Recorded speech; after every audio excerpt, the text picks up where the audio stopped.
And today, first of all, we've moved the recording studio over a little bit because I need to show you my body and how it works. I need to show you a lot more than just here up to really cover what we need to cover. If you're new here, my name is Lauren Hutton. I'm an Ascended Master. I return to Earth. There's nothing fancy, frivolous, or woo-woo spiritual about any of it. This is fully grounded light body codes. Why do we want the light body? We want to bring the Christ consciousness to Earth. We do so through this biological vessel. Oh, okay. A lot of people have come here and gone because they were looking to activate this and activate that and add more spiritual programming on and more spiritual programming on. And let's face it, what we need is less spiritual programming, less spiritual beliefs. You literally sit on your phone and scroll through reels every day, pumping yourself full of more spiritual information. People do it with the relationship stuff out there, the this and the that, the narcissist and the avoidant and the anxious, and everything is just constantly adding more and more programming onto what's already full. Most people who stay here and don't just, swipe through have had thousands of lifetimes, at least 1,000 lifetimes. And in each lifetime, you get so much programming. By programming, I mean belief systems. Oh, spiritual people do this. Spiritual people don't do this. They have opinions about artificial intelligence, or they're against artificial intelligence, or they're for this, or I like this, or I don't like that. All of that is based on spiritual programming. So when I meet people live and in person and I do a scan, I'm never judging anybody. I do a scan of what the person looks like, what the group looks like, and then I tailor the materials in our events to what I see without any judgment.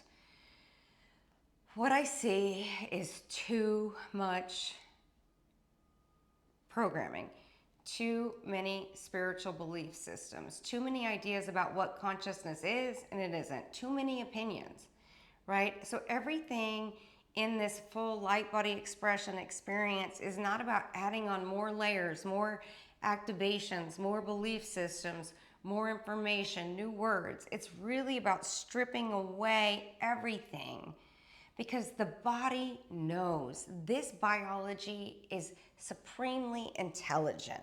Imagine that you get an iPhone and the only thing you use your iPhone for is to call your mom. Now you're using like 1% of the total capability of the iPhone. So when I walk down the street, when I meet people in person, with non-judgmental awareness, just with pure awareness, what I see is people moving very slowly, basically. So they're not accessing 99% of what this body is capable of. The reason I'm recording vertical is because I really want to show you how this all works. I need you to see it, and not from a human perspective, please, from a I am that I am awareness, from an energetic perspective. I want to show you what this all looks like, and I'll keep trying different ways. Today we're going to talk about the shashumna breath, supreme sophistication in simplification. But I want to go back. So the body is like the iPhone. It has these supreme capabilities, but people are only using 1% of the intelligence of the biology. And that's because there's too many programs running and it slows it down. Have you ever had the experience where you have so many browsers open on your computer, so many programs are running on your computer, it freezes? That's what I see with most people who are moving through molasses. I see a lot of people, they're just moving through molasses. It takes so long to get out of the house. It takes so long to find their passion and then act upon it. And by the time they find their passion and start acting upon it, they're 100 years old and they're 2 steps to the grave. This is about right here, right now. So all of this, like I did a quick search on YouTube. I put hashtag light body codes. My own video came up and then everything else came up. And it was like, you need this activation. be prepared only if you're ready. Da, da, da, da, da, da, da. You know, all of this really loud, flashy, it feels like an infomercial for the light body. Bright colors and this and that and that. And it's so loud. It's so loud. So what we do here is we're stripping away the unnecessary. We are stripping away the unnecessary. We're getting rid of old belief systems without piling a whole bunch of new things on. The only real thing you need to know is I exist. I am that I am. And then everything flows from that space. I exist. I am that I am. We hit the 0 point. From there, our expression rises up. It's in total perfection, not human perfection, divine perfection. And then once it's expressed and experienced simultaneously, the wave function collapses back into the 0 point. So one of the most easiest ways to access the simplification is through the shashumna breath. And we can just, if you don't like the word shashumna, you don't like Indian language, we can just call it central channel breathing. So come along, come with me. All right. My exhales, I exhale out all the programming that I'm pulling in. I'm pulling in the programming to see what we need to rewrite. And then I'm exhaling it because God knows it's not mine and I'm not keeping it. Not in this case. So central channel breathing is quite easy. Just feel into your natural breath. We're not even going to touch our faces. We are not in a yoga class.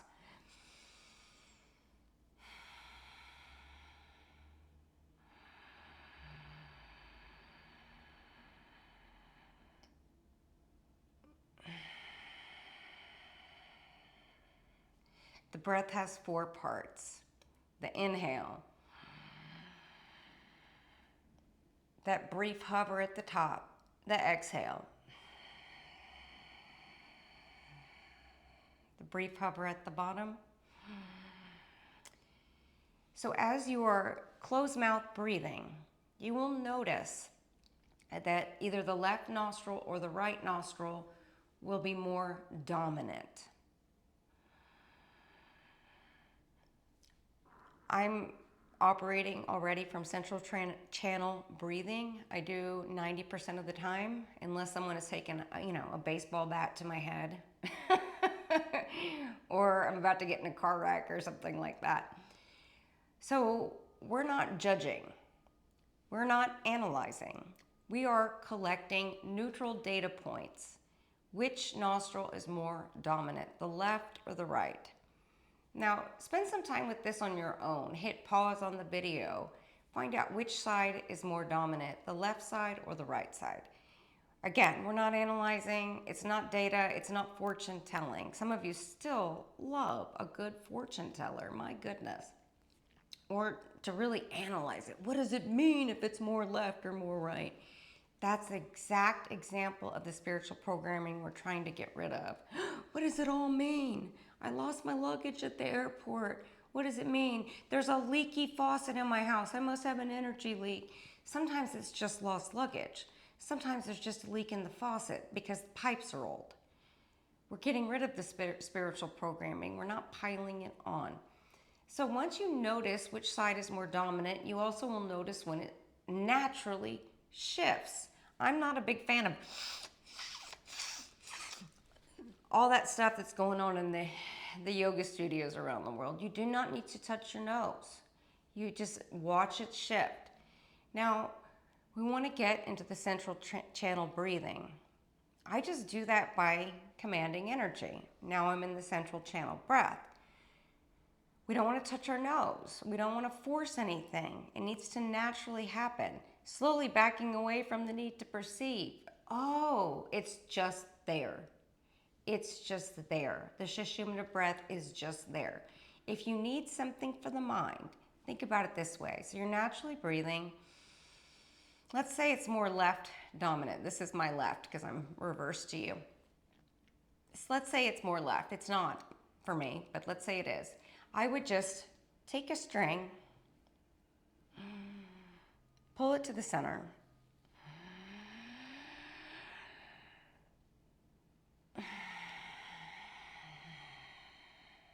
All the way down below the feet.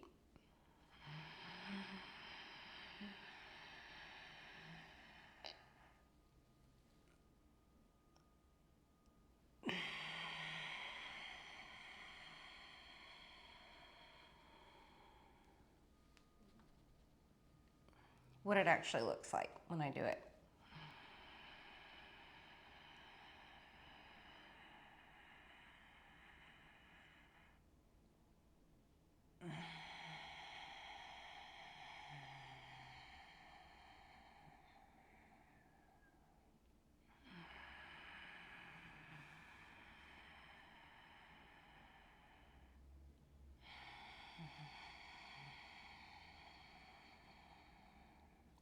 I don't countermeasure. Sometimes it's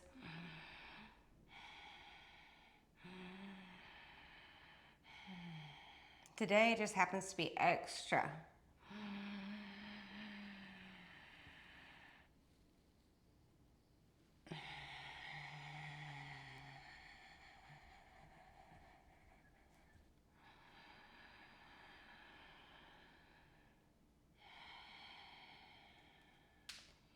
Now just spend some time in it. Just spend some time in it. What is the purpose of this whole thing?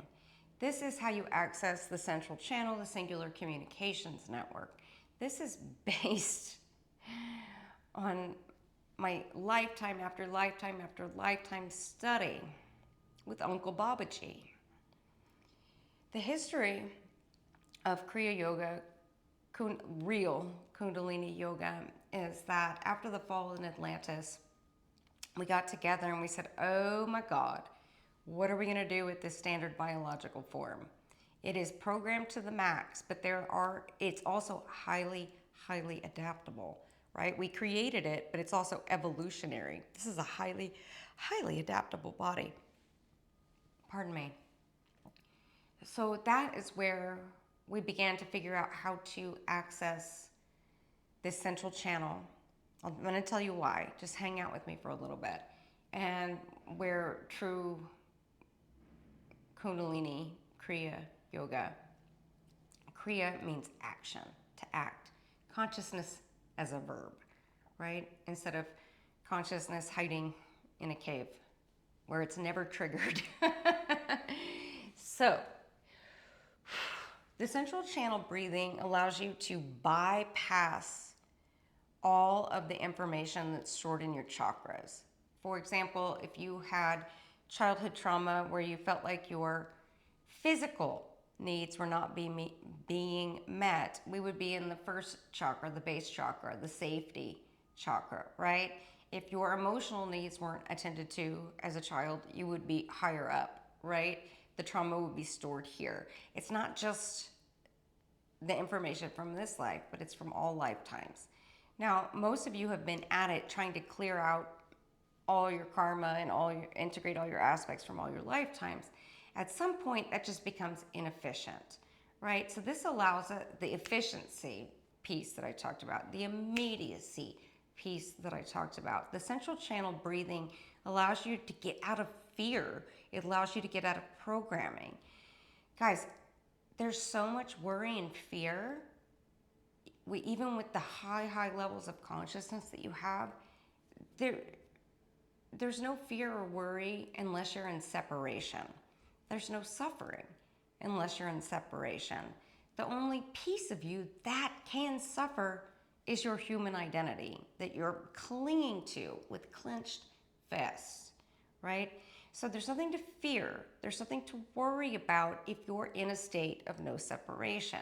The shashumna breath reminds our biological body that our true nature is not separate. And this identity that we continue to think is us is an illusion. It's not real. I am that I am. I know that I know. I breathe through the central channel. It's also a great witchy trick if you are in a stressful situation, you know? So I just really wanted to talk about the shashumna breath. We had requests for it. The more shashumna breath equal nostril breathing, central channel breathing that you do, the more of a creative space you will allow. And I don't ever try to activate anybody's Kundalini. I think that going to a bunch of Kundalini yoga classes, taking drugs or whatever to try to force it is a really dangerous thing. So my videos are made for advanced adepts, right? That's you.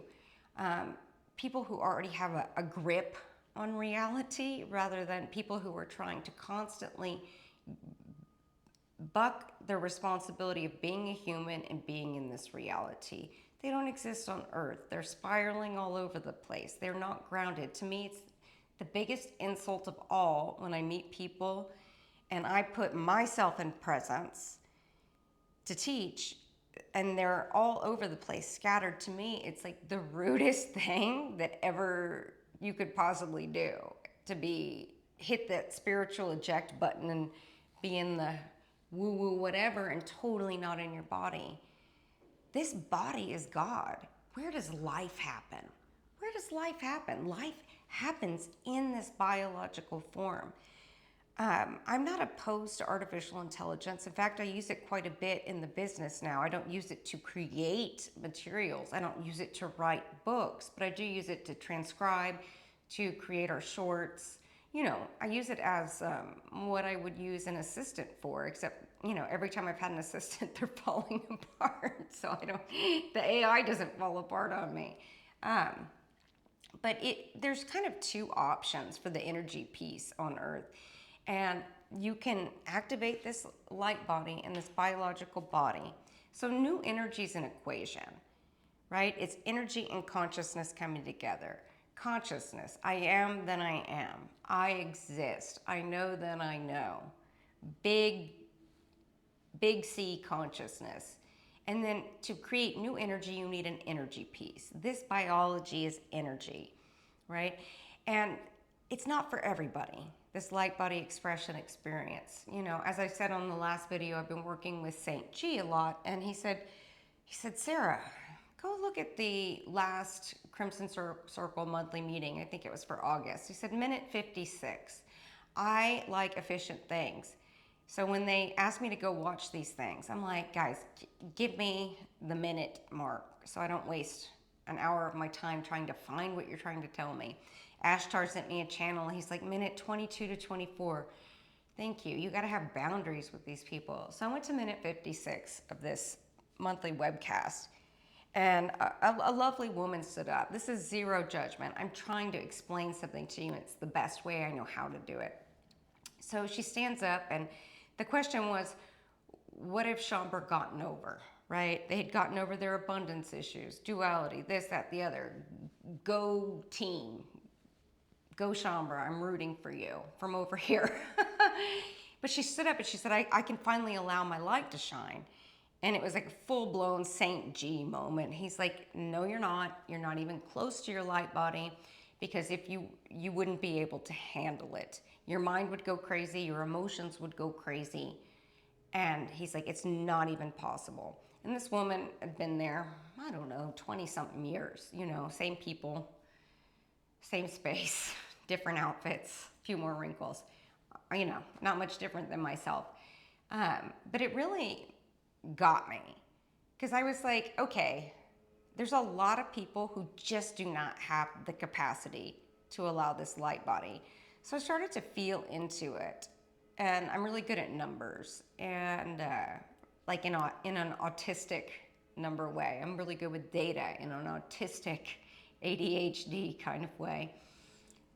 So I started to feel into how many people on Earth could actually handle this light body experience without being splintered into a million pieces.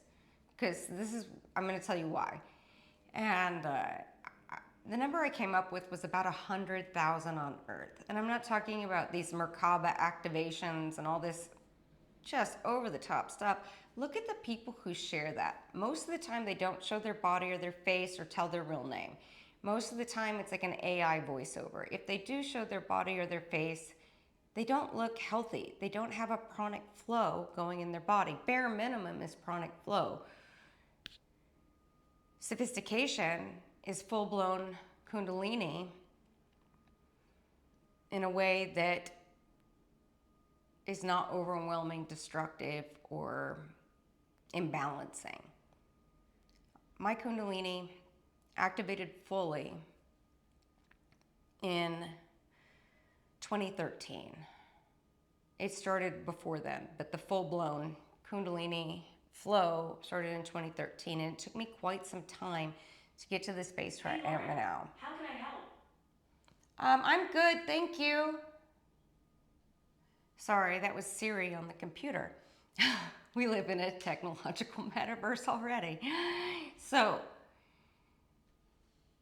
I have so much information to get in you, and I just, I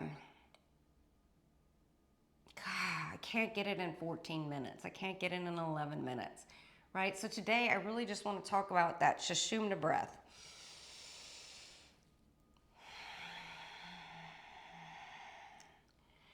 Right? To at least get the pranic flow going in the body.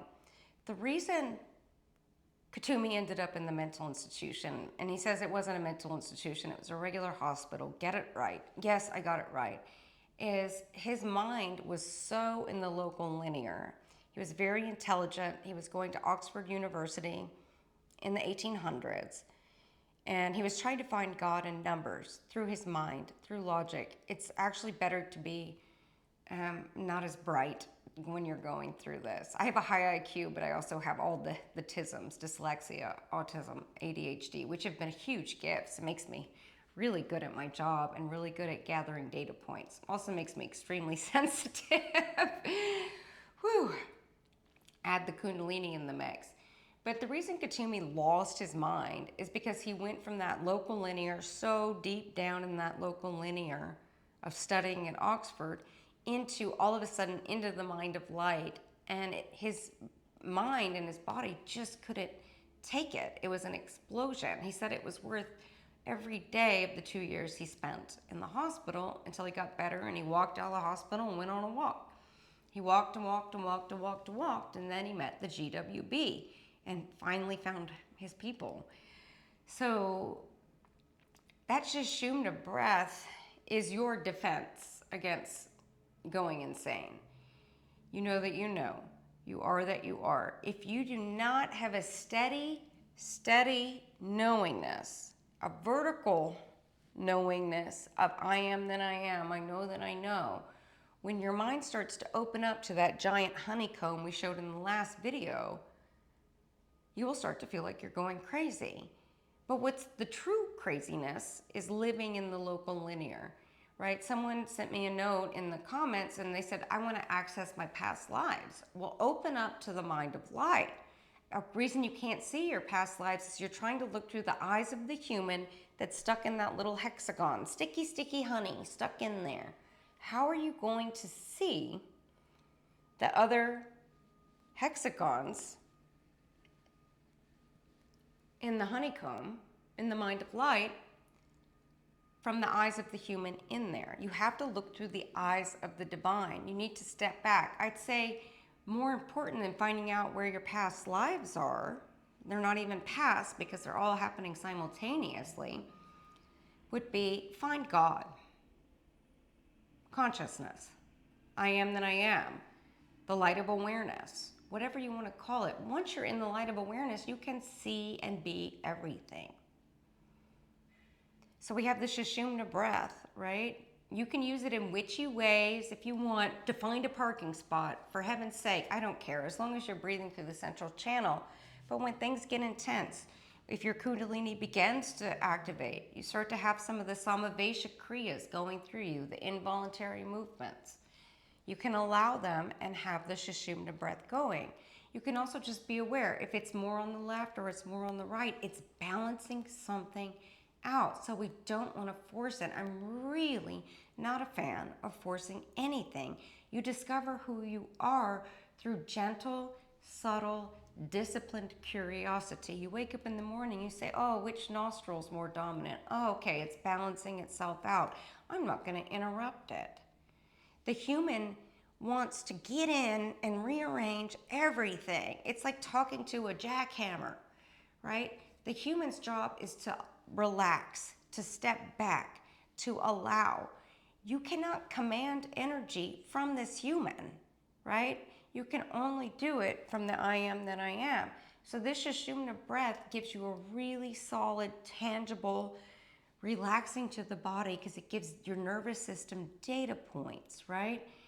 To see from where it is you can command energy.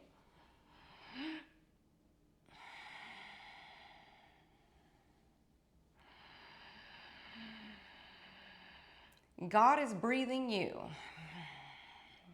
God is breathing the human. Rather than you trying to breathe in God. Do you see the difference? Like, it's really hard on the body what you guys are trying to, oh God, I can't speak. Swipe left. It's so hard to get this information out on a camera. Come to a live event. Come to a live event so I can show you this. I can give you these codes of simplicity, efficiency, access, immediacy, knowingness. I am that I am. I know that I know. A lot of people talk about the new human, right? There's a bunch of channelers out there. New human, new human, new human, new human. All right, so new human, central channel breathing. New human relaxes. It's none of this bright, flashy stuff you keep seeing. I know that that's not fun for a human that likes to acquire information, but there really needs to be this step back away from this human who's just on a never-ending search for more information. Another thing I wanted to get in here is when you start bringing your cosmic parts and pieces home. I started talking about the realm walkers in July, August 2022, many months before it came up elsewhere, and they were called realm workers elsewhere. But the return of the realm walkers was a channel that I put out. I had the experience in July, and I put it out in August 2022. Those cosmic, you're not going out to meet your cosmic parts and pieces and get involved in some sort of galactic drama. That's the spiritual, ego, human idea. Oh, I got a part and piece out here. Oh, I'm going to go out there and then I'm going to get involved in the drama of the galaxy. You already did that here on Earth. No more getting involved in the drama. So the way it really, truly feels when you're a realm walker, or Tobias calls it cosmic parts and pieces, when they come home, they come through the back door. This is how I feel them. They come in. Subtle energy comes in through the back door, and then those cosmic parts and pieces are here on Earth. Let me pull one in. There she is. Now she's on Earth expressing herself through this human body, through this light body. So what you guys are doing is you're using your mind to go out and meet your cosmic parts and pieces. That is not how it works. Reverse it. Right? The cosmic parts and pieces are coming here to you. They come to you and express through you out into this world, because we are doing it grounded. This is how we bring the Christ consciousness to Earth. Those cosmic parts and pieces aren't out there. Creation isn't out there. Planets are not out there. Put your telescope in the sky. You're not going to see your cosmic parts and pieces. They are in here, right? All of creation lives inside of you. People taking rockets into space, that is a whole lot of empty space, because the rocket ship needs to be exploring the cosmos from in here. So a lot of you are getting lost in going out to your cosmic parts and pieces. You are not grounded here on Earth. To bring your cosmic parts and pieces home, they need to come into this lifetime. Now, if you came from Crimson Circle, they use the term designated ascendee, right? Right? This is the designated lifetime. This is the designated body for all points to come in. Right? We talked about the Age of Aquarius being a runway for all parallel realities to intersect. They intersect in this biological body. This one, right here, in linear year 2025, anything that's going out and getting involved in a galactic drama and you're out there and whatever is not, it's Piscean Age. It's New Age. It's not new energy. Everything should be taking place in here. The shashumna breath allows you to connect to that. Now, if we talk about new human species and we see all these different channelers with their crazy eyes or their AI technology and robotic channeled information and whatever else, it just feels really spiritual ego, spiritual ego, spiritual ego.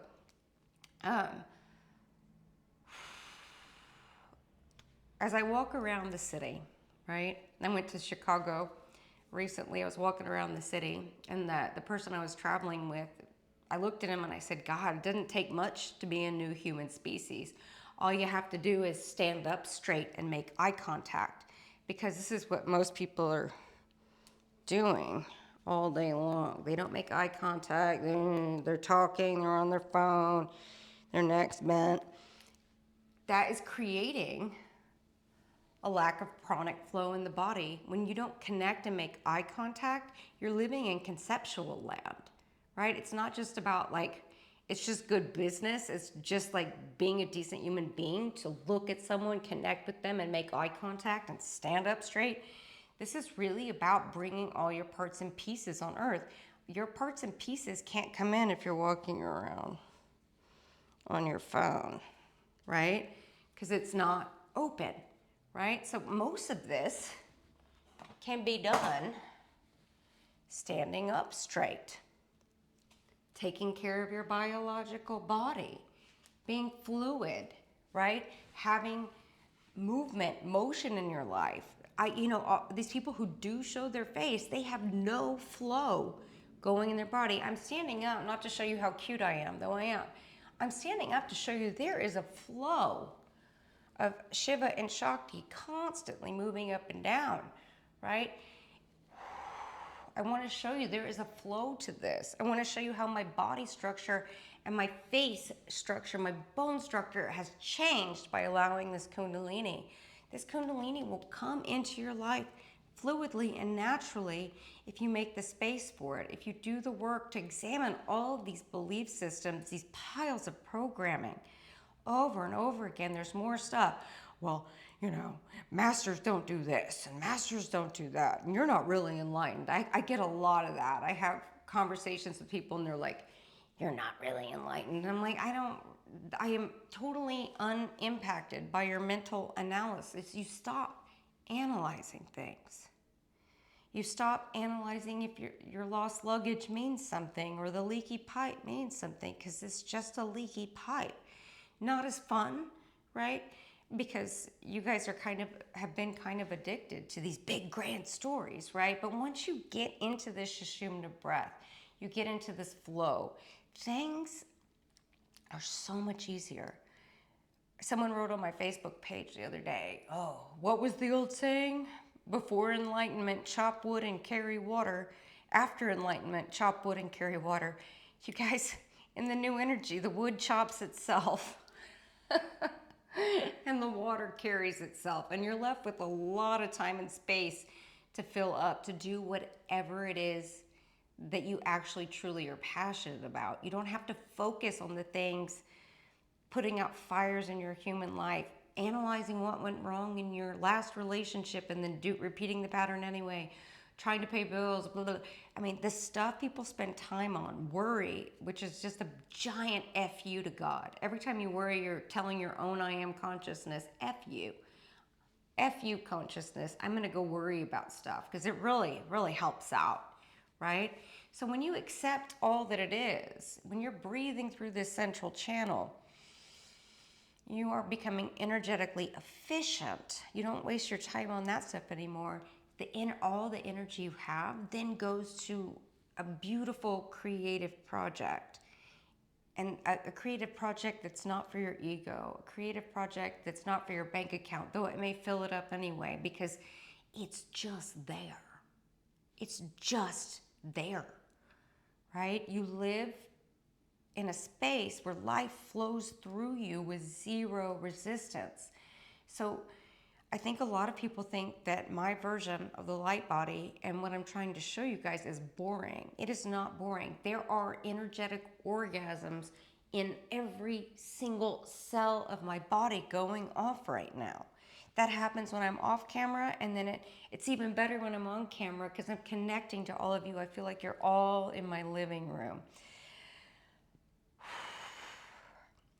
Essential channel, breathing, Kundalini history. We got together after the fall in Atlantis. We were in the Himalayan snows. Yogananda was there. Moria was there. I was there. Babaji was there. All of us who were left were there. Maybe you were there too. What are we going to do to bypass this standardized form? Oh.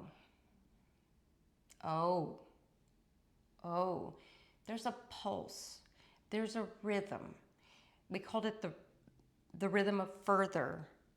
The I am that I am has a pulse, has a rhythm that creates these widening rings of being. Like if you threw a pebble into a lake, a still lake, you would have the widening rings of being. When that flow starts to move up and down the spine, what causes it to make you feel insane and a little bit misaligned, or a lot bit misaligned, is the programs, the spiritual programming that you have, the past life traumas, the this, that, the other, any separations, the suffering that is caused from there's only one thing that causes suffering: mistaking yourself as the identity who's in a situation. Only an identity can suffer. When there's suffering, there can't be love.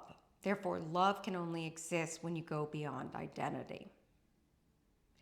Speaking of identity, in this new setup here I have with my bar stool, because sitting down on a couch is not my thing. The only people who sit on my couch are my dogs. I do not sit like that. It's really bad for my pranic flow. We have some Bowie prints, and I picked Bowie for a specific reason, because he reminds us that true authenticity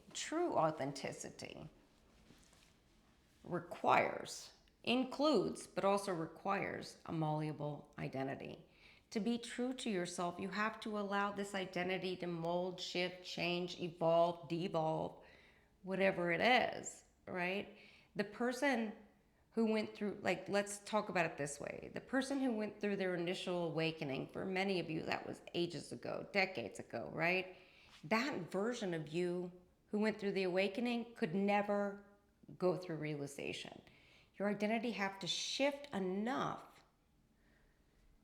to be able to bring in, attract realization into its life. It's the same thing with money, abundance, health, etc. The current version of you who's sick all the time has to die, and a new version of you is created who doesn't get sick, who doesn't have money problems.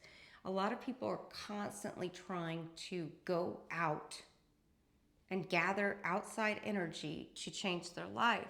You have to go through the identity. So the reason I keep weaving Kundalini in here is because Kundalini will change who you are. It'll change your biological makeup. It'll change your bone structure. It'll change your eyes. It'll change your personality. It'll change how you interact in the world. It will change everything. And once it gets going, you can't turn it back off. That's why we never want to force it. If you're not ready for it, your consciousness will not activate it. But it's literally how consciousness enters and permeates the biology.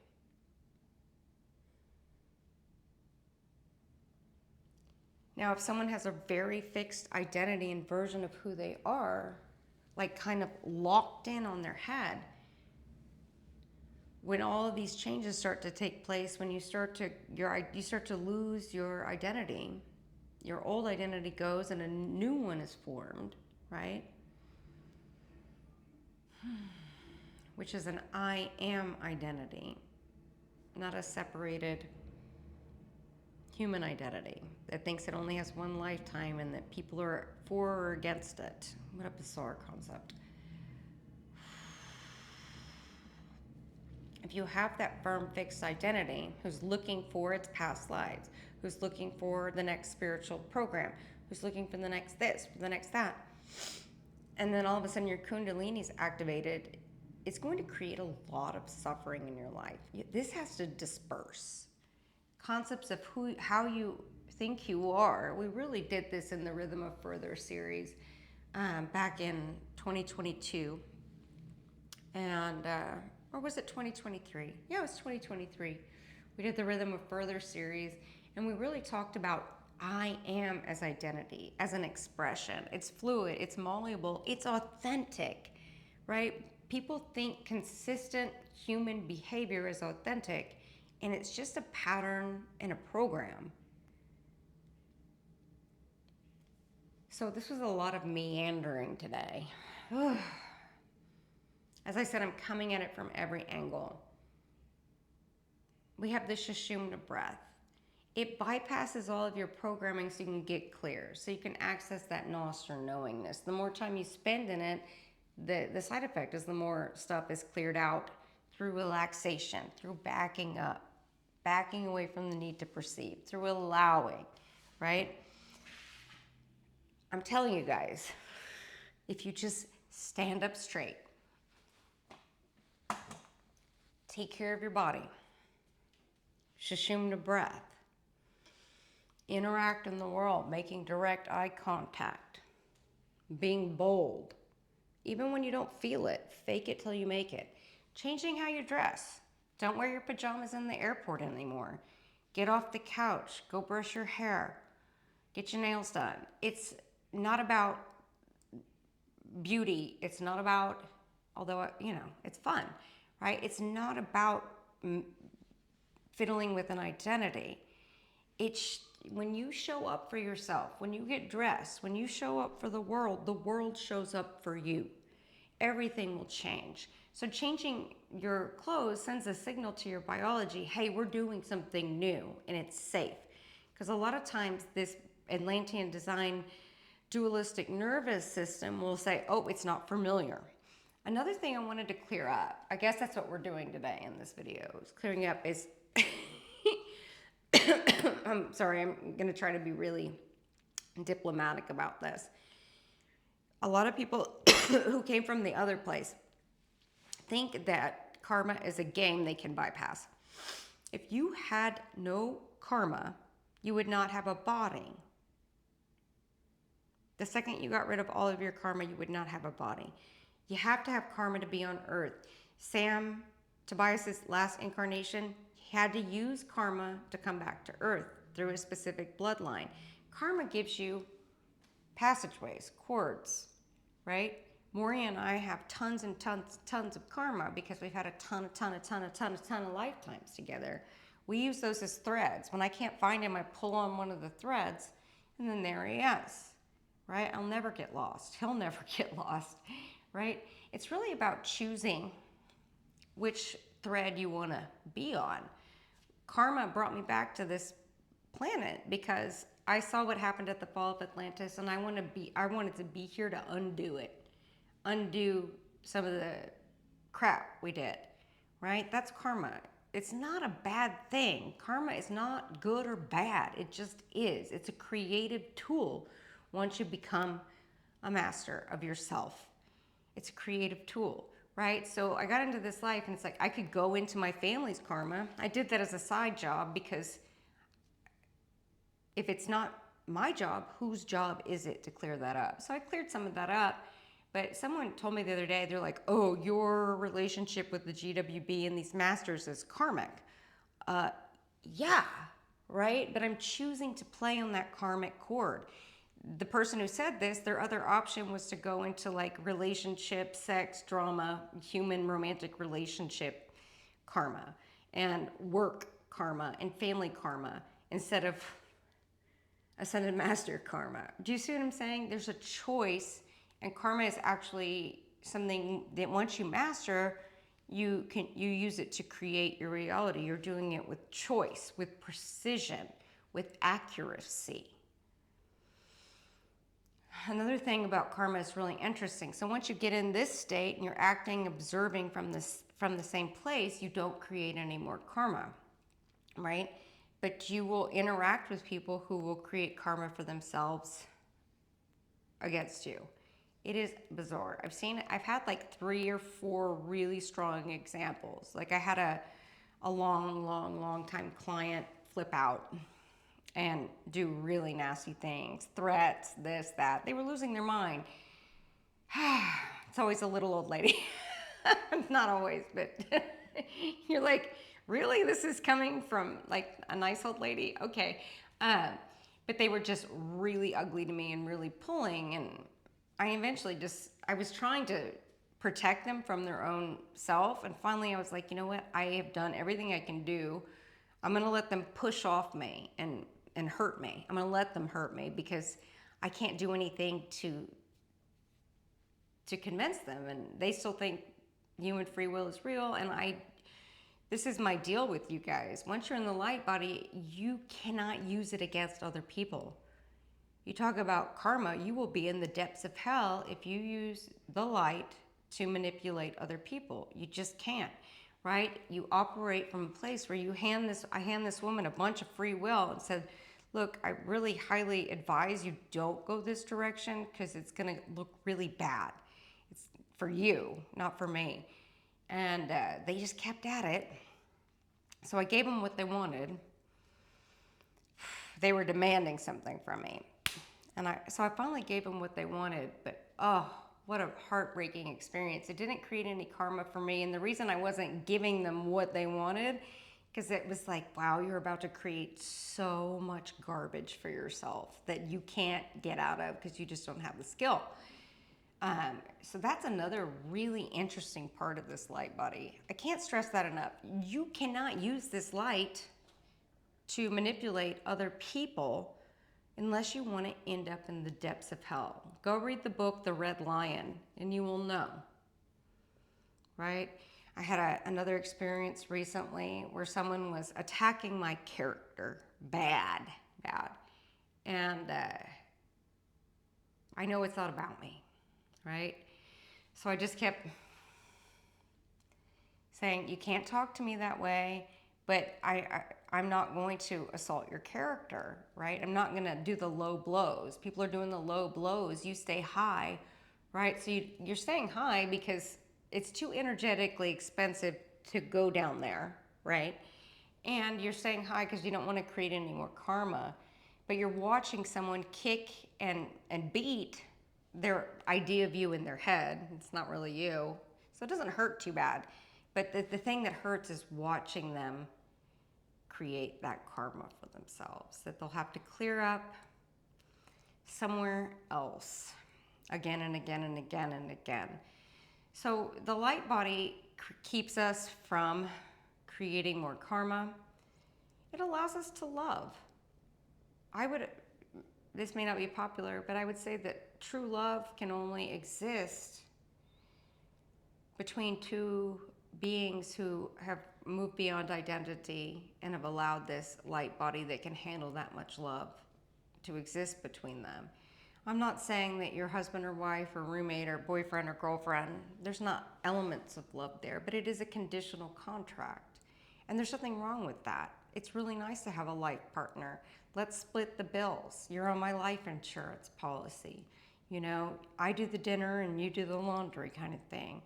I prefer not to have that, but I don't think it's a bad thing or a wrong thing or whatever. I don't believe in right and wrong, right? But love truly can exist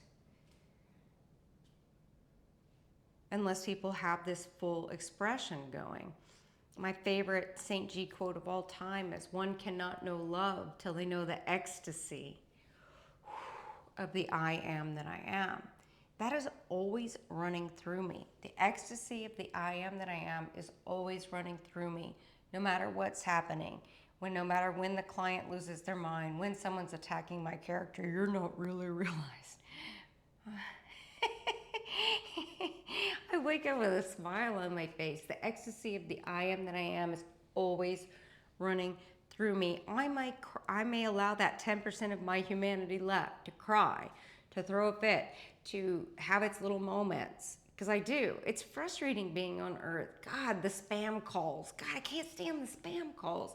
Packaging, just opening up anything you buy from the store requires like the jaws of life to open. I hate packaging. All right, so I have my moments. I get really frustrated. But even when I'm really frustrating, even when I'm honking my horn in traffic, get the fuck out of the way. I still have the ecstasy of the I am running through me at all times. And I mean, he was so spot on when he said that. One cannot know love till they know the ecstasy of the I am that I am. Allowing this Kundalini flow to move through you if it naturally activates, not forcing it, is to clear out all the barriers to love. It is a clearing out. It is a simplification. You are not piling on more programming. The reason I tell you guys history is to remove the programs. If you know how the standard biological form was created, pure intent, super, super duper manipulations, and just an unwillingness to hear anybody out. Karma, karma, karma, karma, karma. When you know that there's a program no, when you try to go beyond nos, when you know that, it's removing programming, right? There are certain codes you want to rewrite. Everything's really complex. Like I've met people, it's like they can only go up the escalator on the left side, and they can only do this, and everything has to be in this certain order, and you know, and then they make the sign of the cross before they go in the room, and then they have an amethyst, and then they have a little pendulum swing, and then, you know, all of that stuff. Constant consult of tarot cards and outside sources and flip a coin and how's it all going to turn out? Oh my God. Right? So the reason I share the history is to deprogram, not to reprogram. So the other thing about the light body, it is a de-standardization of the biological form. In Atlantis, it was all moving towards a standardization that culminated at the end. The new human species is a de-standardization. How much do you want to feel? How much love do you want to radiate? How do you want a pranic flow body, or do you want a kundalini flow body? How do you want to express yourself in the world? What's your passion? How willing are you to let go of this identity you think is you and step into I am as identity? So I think I covered a lot, and I did meander. That was one of the criticisms I got from a few people. But you know what? Information doesn't come in linear. So I got as much out as I could today. My name is Lauren Hutton. I am an ascended master who returned to Earth.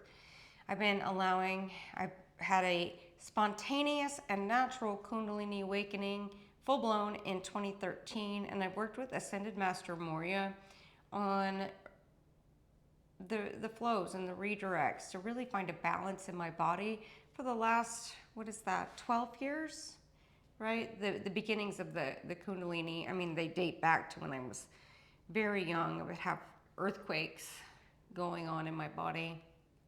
But that full-blown thing happened, and, you know, it took me a very long time to balance out my body. It won't be that hard for you because you've been doing the work. I didn't even know what an Ascended Master was. I thought Moria was my imaginary Indian friend who I've had since I was born. So you won't be in the same situation I was in. But allowing this to flow, or a baseline, a pranic flow, go watch humans, right? Go outside and watch humans. They're bent over, right? And how much energy flow is flowing through their body? Have you ever seen someone who is like physically very fit, like super fit, six-pack abs, but they have zero pranic flow in their body? They just look like they're totally separated from their consciousness. That's not what we're aiming at. It's not about beauty standards. It is about flow, energy flow. I'm trying to show you how energy flow in the body looks. So be sure when you flip channels and you go look at the activations and the this and the that and the that, look at who's talking to you. Is it a machine who's talking to you? Is it somebody who is embodied in a way that you want? Does the person giving you the information have the life you want? If not, you need to swipe left and move on, right? So a lot of this channeled information is just, and the whole concept of channelers is Piscean Age, right? They channel, blah, blah, blah, blah. They step off stage. They're in a decaying, dying cell body. How can they teach you about the light body? They can't. That's when you start getting on your AI and everything else. And that's not a bad thing, right? You can either have a light body, well, it's not really an either or, but to me it's, you know, a fork in the road. Do you want to cultivate your biological body to be able to express light? Or do you want to consult your bot? That's the option for people who just can't handle light in their biology, like the woman who stood up in the last monthly meeting of the other place and said, oh, I'm allowing my light. And St. G said, you can't even do it. It's not even possible because you would lose your mind. In that case, go do your bot, right? No harm, no foul. Everybody who's doing anything, the ascension junkies, right? The bot people, right, who are trying to infuse their consciousness into the AI, they're all playing a really important role. There is no right or wrong. I just want to be really clear that I'm working with people who want to program this, not the internet.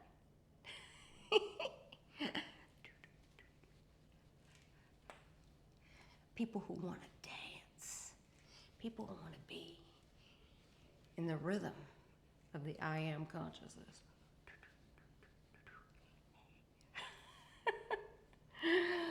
The biology, being in the biology like this, is me living my Atlantean dream, because it became such a prison at the fall of Atlantis. And then all of those Piscean Age lifetimes of aging and this and that, and fighting the demons in my head and diseases and dying of cancer and all the other stuff, right? So to have my consciousness embodied in this biological form, in freedom, in fluidity, in health, in abundance, is me living my Atlantean dream. So perhaps it's yours too. The body is where life happens. Let's stop ignoring it, right? Stand up straight.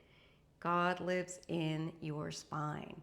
All right, that's all I got for today. I did not have St. G holding me on an agenda, so here you go. Bow in your honor. Next time I'll sit on the couch for St. G, but I just couldn't do it today. All right, friends, I'll see you later. Questions, comments, share your story about your love for biology, your ecstasy of the I am that I am. Ask questions, share stories in the comments below. It is when I wake up in the morning and I have all the YouTube notifications show up on my phone, I'm like, ooh, I get to hear from you.